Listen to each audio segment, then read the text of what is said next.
Games are made so rapidly nowadays that you must expect or sense some games are inspired by others when we come to actual gameplay. Saying that, let's talk about games that copy a little too much, so much that people might get confused of what they are, but in the end could have worked out better for them, or bad.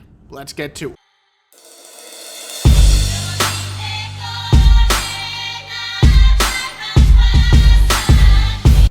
Starting off this list is definitely Shadow of Mordor. Now this is a game that actually turned out better because it basically took ideas from other games.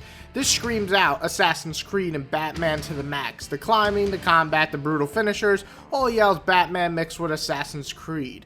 While the parkour isn't as fluid or solid as the Assassin's Creed games, it makes up for an interesting anarchy system, great graphics, tough battles, and of course, it has the Lord of the Rings lore.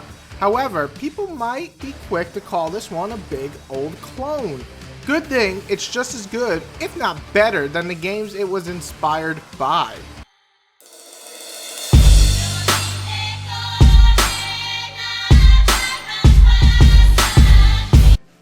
Coming in at number 4 is definitely Lords of the Fallen. If there was ever a game that looked too much like another, this be it.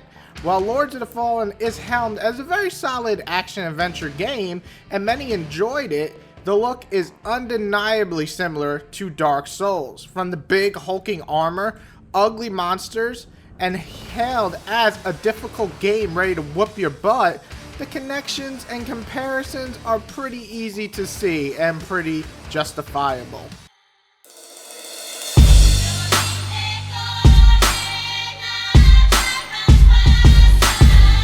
Now things take a turn for the worse with Dantes Inferno.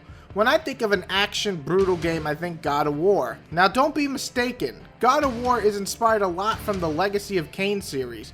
Great game, and God of War just kind of made it more cinematic. Once it did though, things changed and many action games try to reflect that. Dantes Inferno was the worst offender. Same control schemes, shamelessly stealing the finishers on bosses, and trying to up the stakes with just more blood, gore, and just more blood. Overall, the results were a pure copy and not a very good one.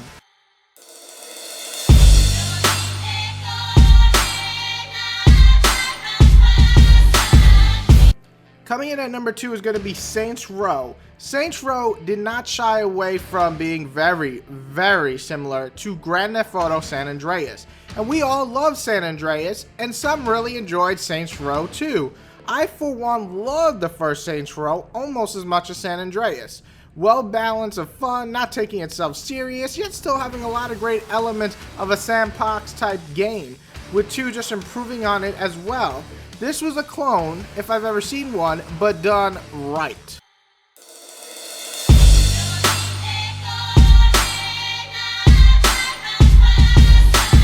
And taking number 1 spot is easily PlayStation AllStars. Okay, this one is so easy to see. While you're looking at this, you're like, is that the same game? Playing way too similar to Super Smash Bros. You have all the stars of the PlayStation brand coming together to beat each other up. However, the controls weren't nearly as tight, there was less game modes, not as well balanced, and no one as recognizable as like Mario or Pikachu or Kirby. This game just came out and it was good at best, with most people just already forgetting about it. I bet you already forgot about it before you even saw my list. Not for the times. Nope, it will never be noted as a great game. And if you're gonna copy one of the most bought and played competitive games out there, you have better come better than this. That's my top 5 games that stole a little, cloned a little, copied a little too much from other games, and either the result was it turned out pretty damn good or pretty damn bad. What are 5 other games that you know that you feel took a little too many ideas from other games and either turned out much better than you expected, or just a game that copied a little too much and didn't have its own identity? That's all I have for today. Whitey out, I hope you enjoyed, and please list what you would like to see on the next top 5.